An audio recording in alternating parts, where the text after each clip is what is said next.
durante um período de 1260 anos, desde 538.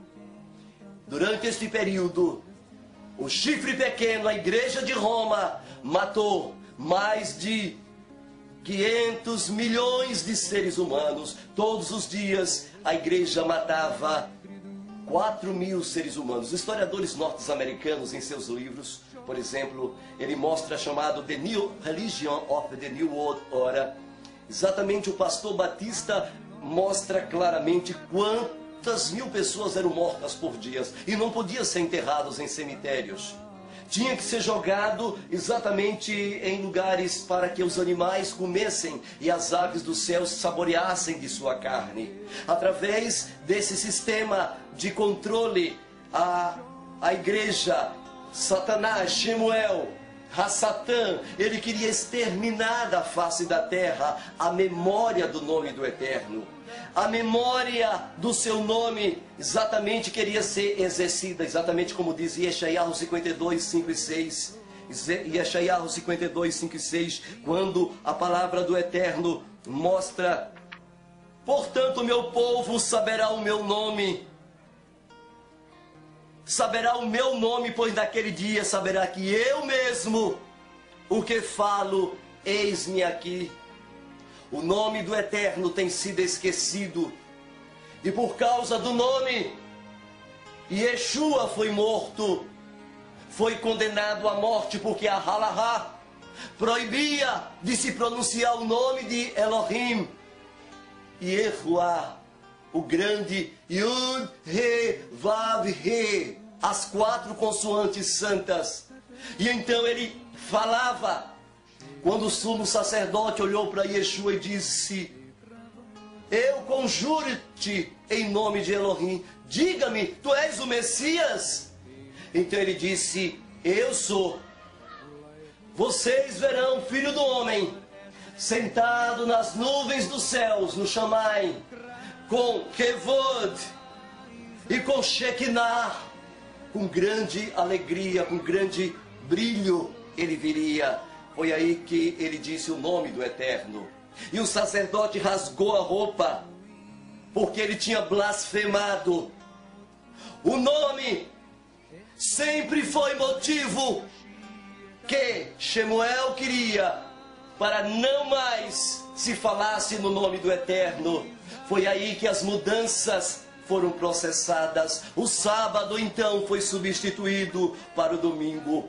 E as 7 festas de Elohim, as 7 festas de Elohim foram imediatamente substituídas pelas 6 festas de Roma, as 6 festas de Nimrod, que vocês já conhecem, meu prezado telespectadores. Eles entravam nas casas e matavam indiscriminadamente quem por acaso fizesse uma oração que não fosse na igreja. Você não poderia perder senão 3 missas. Na 4ª missa o sacristão estava batendo na tua porta. E se não te retratares, e se não te retratares diante do sacerdote, tu e tua família, tu era morto, prezado ouvinte. Lembro-me de uma experiência lá na cidade da Itália, nos arredores, na cidade de Samboia, quando aquela família, toda a família, porque fizeram suas orações em casa, era proibido. Ninguém tinha acesso à Bíblia, ninguém poderia pegar uma Bíblia. Era proibido, a Bíblia naquela época era manuscrito, era escondido, e tinha os mosteiros de Agostinho. Os mosteiros de Agostinho eram exatamente para examinar onde tinha hebraico e aramaico para serem queimados. Eles botaram em todas as regiões da Europa para que eles exercessem o controle, para que não escapasse para a história vestígios reais dos originais. Então, prezados ouvintes, aquela família foi levada diante do príncipe de Samboia, que apelou para que aquele pai de família pudesse renunciar à sua fé. Lembro-me quando li essa história, me emocionei quando aquela criança e os seus pais olharam para os céus e disseram: papai venceu. venceu, e Yeshua venceu, e eu vencerei.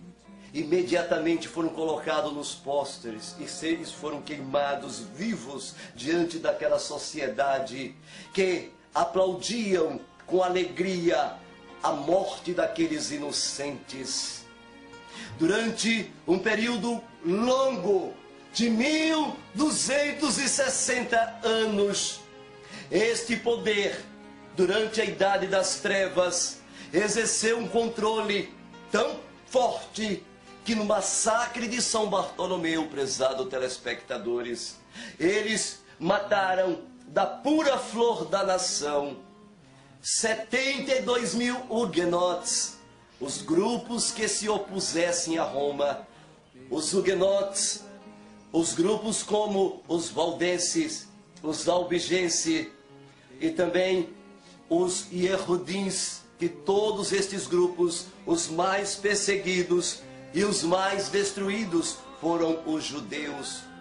Não havia aonde eles não buscassem. Por isso que os judeus se acostumaram a vestir joias, colocarem joias, porque era o único bem que eles possuíam. Pois no momento de uma perseguição como estas, não dava tempo voltar em casa. Eles tinham que fugir para outra cidade. E então a Bíblia nos mostra o período em que eles foram programado um lugar para que lhe protegessem a vida e a vida dos seus filhos. Foi desta maneira que foi preservado o Santo Livro. Foi desta maneira, através de manuscritos e através dos livros do Mar Morto, é que nós conseguimos resgatar, pesquisar e resgatar a Bíblia, resgatar as verdades que hoje vocês estão assistindo. Por quê? Porque eles nos deixaram um legado, eles nos deixaram pistas, e a Bíblia nos diz isso exatamente em Apocalipse 12, versículo 6, por gentileza. Nós temos então que o profeta Yohanan nos fala no momento em que a Querrilá da época fugiu para o deserto, e o Eterno ali preparou um local para ela, porque a sociedade entre as cidades não era confiável para que fossem habitadas. As sociedades não exercia um local seguro para o povo de Elohim. Eles eram intolerantes. Eles não suportavam judeus, eles são terríveis, e eles massacravam, e o espírito de antissemitismo era forte, o ódio do povo do Eterno era grande. Por incrível que pareça, eles sempre dizem: os judeus mataram Jesus. Por incrível que pareça, também eles dizem: eles nunca aceitaram Jesus como Salvador. E alegam isso constantemente. E eu digo, engraçado, né? Nem vocês, gentios, aceitaram o Salvador, e nem os judeus ortodoxos aceitaram o Salvador. Porque tanto os judeus ortodoxos rejeitam Yeshua, quanto tanto os gentios também rejeitam Yeshua. Ambos rejeitaram. Ambos rejeitam e guerreiam e não aceitam Yeshua como Salvador. É irônico, que paradoxo, é incrível isto. Ambos não querem aceitar o Mashiach. Eles dizem que Yeshua é Jesus. Isso é mentira. Jesus não é fruto de uma tradução e nem tampouco de uma transliteração. Tradução é mudança de letra e mudança de fonética e não de significado. A tradução do Salvador do nome dele é salvação para o português, porque o seu nome é Shua. E transliteração é mudança de letra, mas não de fonética. A expressão hebraica Yeshua nunca dá no grego Jesus, mas sim Yeshua, exatamente como está na Bíblia grega em Neemias 11, 26. Eis a transliteração correta, e no português daria Yeshua. Mas ele não queria este indivíduo, ele não queria este ser governando como Messias. Então eles pegaram o governo de um Messias pagão, o Messias de Roma, o Messias que veio da besta que era, que não é e que aparecerá, o Messias que veio do animal, o Messias que veio do animal que era Roma, que era um monstro, Medo-Persa, o urso, a Grécia, o leopardo, o leão, Babilônia, a mescla destes animais fez surgir então o Messias de Roma, e eles até hoje rejeitam o Messias dos céus, rejeitam o Messias que veio ao mundo. Tantos os evangélicos rejeitam, quanto tantos os judeus rejeitam. Ambos estão rejeitando.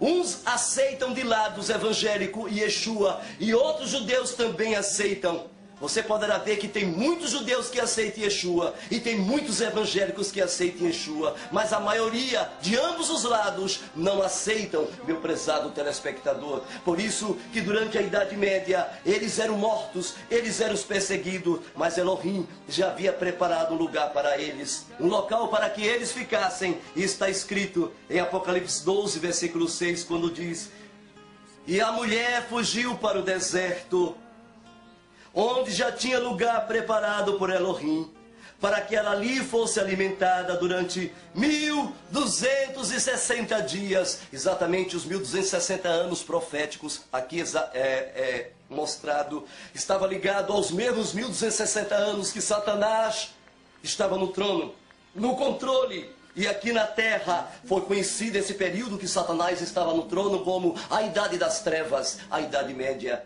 A igreja, a Kehillah, por exemplo, então, neste período, foi para o deserto, aonde ali ela ficou, longe da besta. Deserto aqui significa montanhas. Ela então fugiu para os lugares mais desolados da terra. A igreja nesta época, a Kehillah nesta época, fugiu para os lugares mais distantes da sociedade, e lá sobreviveu. Eles naquele período, eles faziam a Bíblia manuscrito, eles manuscreviam. As Bíblias naquela época, as Bíblias naquele período eram manuscritas. As Bíblias, então, eles preservaram a veracidade e transmitiram este legado para a nossa sociedade atual. E por incrível que pareça, o período negro iria terminar. E se você pegar 538 e juntar exatamente com 1260, você vai ver o período que terminou esta profunda perseguição aos povos do Elohim vivo. Este período terminou no ano de 1798. Durante este período, terminando exatamente neste ano, por ordem de Napoleão, o general Berthier prendeu o Papa Pio VI, e o Papa ficou no exílio. Depois deste período, a besta que era, a besta que exercia poder sobre a terra, acabou-se. E entramos em uma fase, a fase da besta que não é. Ou seja, existia o poder papal na época, mas eles não tinham mais o quê? Eles não tinham mais o quê? Poder. Por isso que Yohanan descreve estas cenas como a besta que não é. É um período, prezados ouvintes, em que a besta começa a sangrar. Quando Berthier encontrou as pessoas presa no calabouço daquela igreja para serem mortas, o coração